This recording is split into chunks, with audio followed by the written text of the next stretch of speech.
Hi there, welcome back, or welcome for the very first time. You're safe now.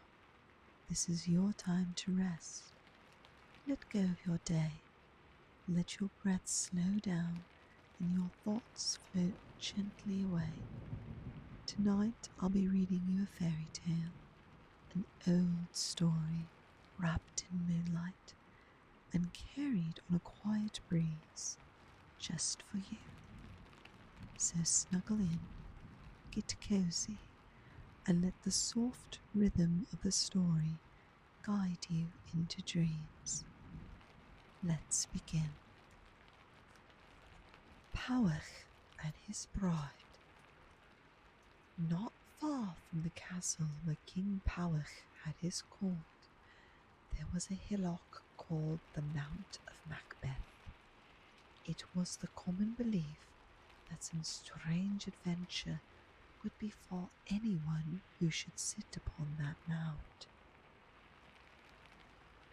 He would receive blows or wounds, or else he would see something wonderful. Thus it came to pass that none but peaceful bards had ever sat upon the mount. Never a warrior or a common man had risked sitting there. The general fear felt and the awe inspired by the place was just too great. But after his adventure of being king of fairyland for a whole year, everything else to Powell seemed dull and commonplace. So, to test his own courage and worthiness of kingship, Powell assembled all his lords at Narberth. After the night's feasting, revelry and storytelling, Powell declared that next day he would sit upon the enchanted mound. So when the sun had fully risen, Powell took his seat upon the mound, expecting that, all of a sudden, something unusual would happen. For some minutes, nothing, whether event or vision, took place.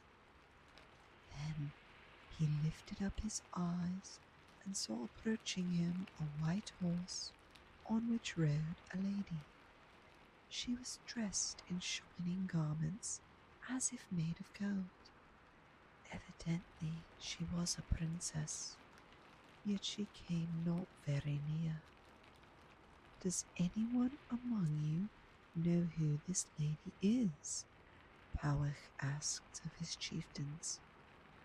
Not one of us, was the answer. Thereupon, Powell ordered his vassals to ride forth. They were to greet her courteously and inquire who she was. But now the predicted wonder took place. She moved away from them, yet at a quiet pace that suited her. Though the knights spurred their horses and rode fast and furiously, they could not come any nearer to her. They galloped back and reported their failure to reach the lady. Then Powell picked out others and sent them riding after the lady, but each time one and all returned, chagrined with failure. A woman had beaten them. So the day closed with silence in the castle hall. There was no merrymaking or storytelling that night. The next day, Powell sat again on the mound, and once more the golden lady came near. This time, Powell himself left his seat on the mound, leapt on his fleetest horse, and pursued the maiden robed in gold on the white horse. But she flitted away as she had done before from the knights. Again and again, though he could get nearer and nearer to her, he failed. Then the baffled king cried out in despair, "O maiden fair, for the sake of him whom thou lovest, stay for me." Evidently the lady, who lived in the time of castles and courts, did not care to be wooed in the style of the cavemen. Such manners did not suit her, but with a change of method of speaking words of love, her heart melted. Besides, she was a kind woman. She took pity on the horses as well as the men. Sweet was her voice as she answered most graciously, "I will stay gladly, and it were better for thy horses hadst thou asked me properly long ago." To his questions as to how and why she came to him, she told her story as follows. "I am Rhiannon, descended from the august and venerable one of old. My aunts and uncles tried to make me marry against my will a chieftain named Gwal, an auburn-haired youth, son of Clyd, but because my love to thee, I would have no husband, and if you reject me, I will never marry any man. As heaven is my witness, were I to choose among all the damsels and ladies of the world, thee I would choose," cried Powell. After that, it was agreed that when a year had sped, Powell should go to the palace of the august and venerable one of old and claim her for his bride. So, when 12 months had passed, Powell, with his retinue of 100 knights, all splendidly horsed and finely apparelled, presented himself before the castle, where he found his fair lady and a feast already prepared, at which he sat with her. On the other side of the table were her father and mother. In the midst of this joyous occasion, when all was gaiety and they had talked together, in strode a youth clad in sheeny satin. He was of noble bearing and had auburn hair. He saluted Powell and his knights courteously. At once Powell, the lord of Narberth, invited the stranger to come and sit down as the guest beside him. "Not so," replied the youth. "I am a suitor, and I have come to crave a boon of thee."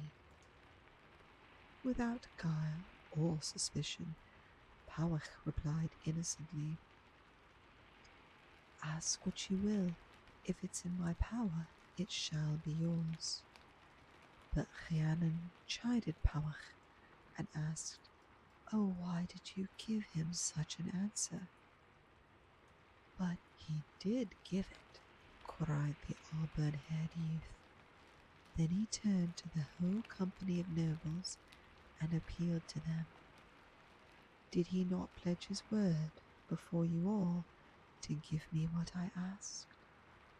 Then, turning to Powell, he said, "The boon I ask is this, to have thy bride, Rhiannon. Further, I want this feast and banquet to celebrate in this place our wedding." At this demand, Powell seemed to have been struck dumb.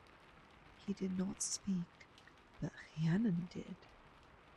"Be silent as long as thou wilt," she cried. "But surely no man ever made worse use of his wits than thou hast done.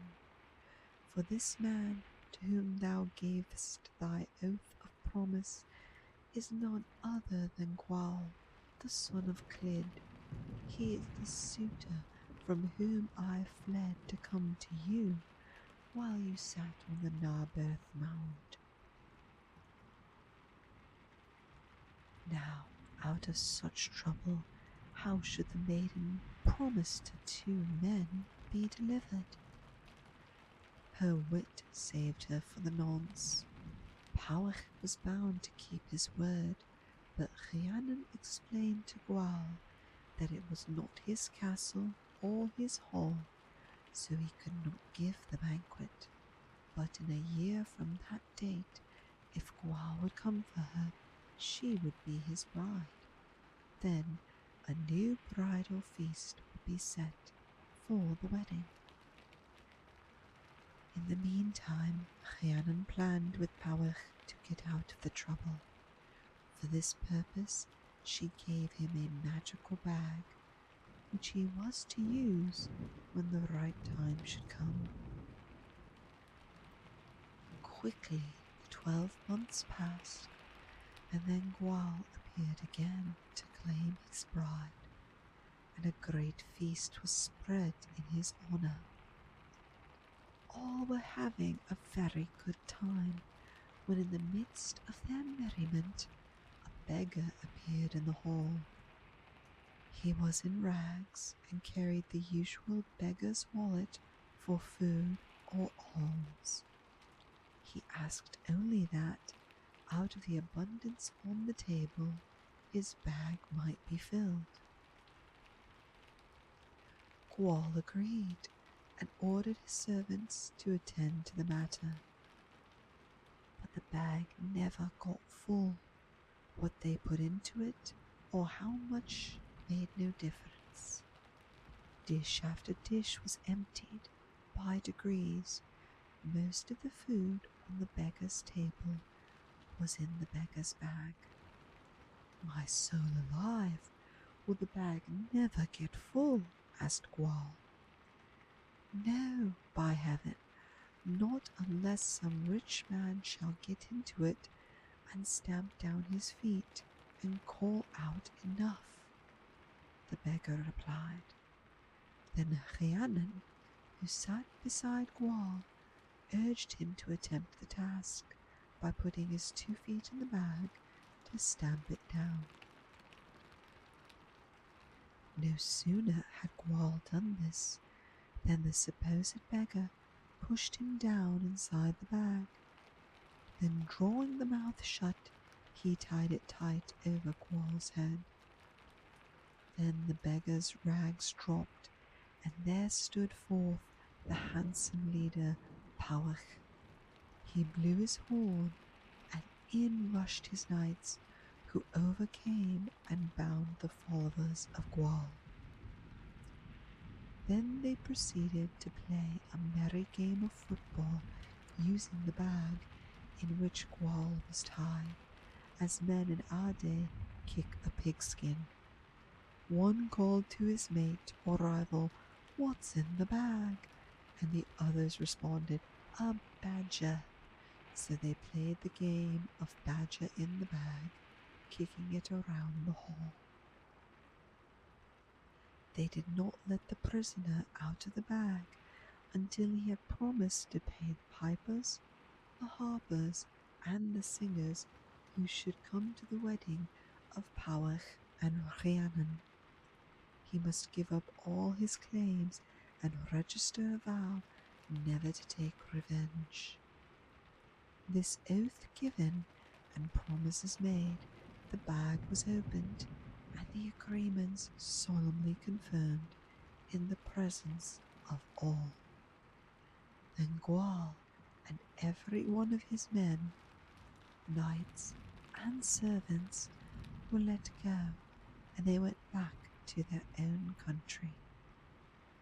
A few evenings later, in the large banqueting hall, Powell and Rhiannon were married.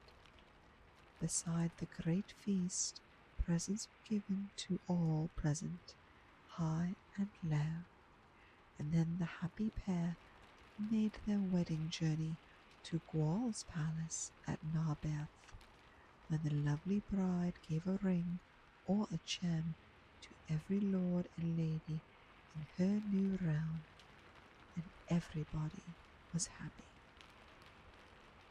The end. The story has ended, but your dreams are just beginning. Let them carry you gently through stars and silence and soft wonder.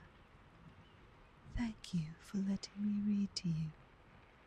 I'll be here again whenever you need a quiet voice and a gentle tale.